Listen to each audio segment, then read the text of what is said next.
Okay, now that we're moved to the other side of the motor, the next part we're going to do is a water pump.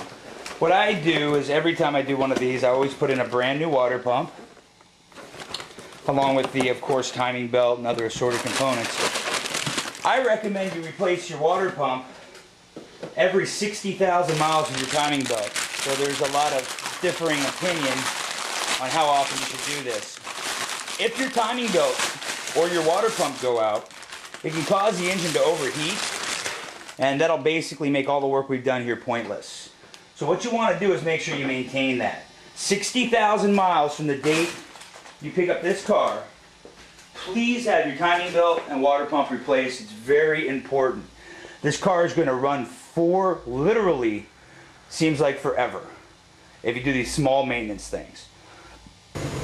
Okay, now that we've got our water pump on and our bolts hand tightened, we're going to go ahead and take all the bolts down to 25 foot-pounds. What we want to do is use a cross pattern when we're tightening these.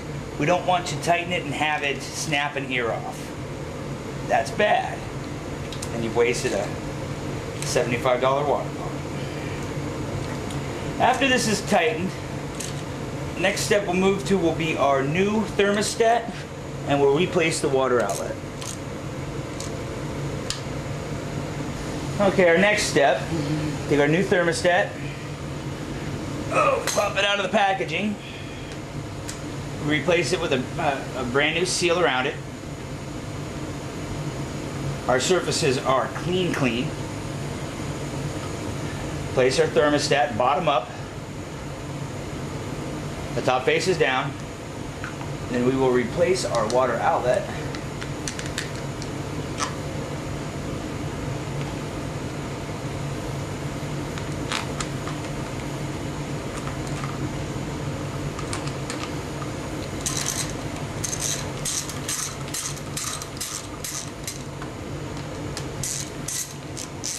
Again, you want to use a light torque around 25 foot-pounds.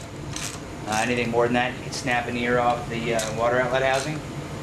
They're relatively inexpensive, but no sense in breaking things, and you don't need to.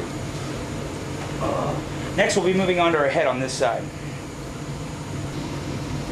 As we're getting this side started, I wanted to point out once again the incredible condition of this motor. It's just amazingly free of carbon, and that's just a little abnormal.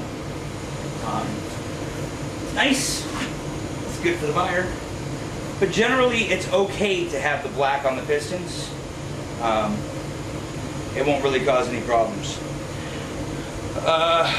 Our gasket surfaces are clean, and we're placing our head back on this side. Again, reiterating, the gasket surfaces have to be clean. You can't get a positive seal if you have stuff in the way. So like a good example would be trying to squeeze a piece of crystal in between two pennies that you're trying to seal with bubble gum. It'll leave it a little lopsided and it'll wiggle around and it won't properly seal. Okay, we're going to get our bolts put in place and we'll go ahead and move the torque. Oh, get the camera back in place there. Just to reiterate, we're using these new head bolts. New head bolts are really important. They're torque to yield bolts. What that means is the bolt will stretch, and as it stretches, it builds up tension like a spring, and then it holds that head down with that spring-like tension. Very important to make sure you replace these each time you do a set of head gaskets. Okay, what we're doing here is part of the torque to yield process. We've stretched our head bolts, and how we do that is we'll tighten them down to a torque and then loosen them. We've taken them back down to the first step on the torque to finally tighten them. And what we'll do is we'll turn them in sequence at 90 degrees. I know this sounds a little weird that you're turning it not to torque but just by degrees. So we start with head bolt 1, we turn it 90 degrees, move to head bolt 2, we turn it 90 degrees, move to head bolt 3, turn it 90 degrees, head bolt 4, 90 degrees, head bolt 5, you get 90 degrees, head bolt 6, we turn it 90 degrees.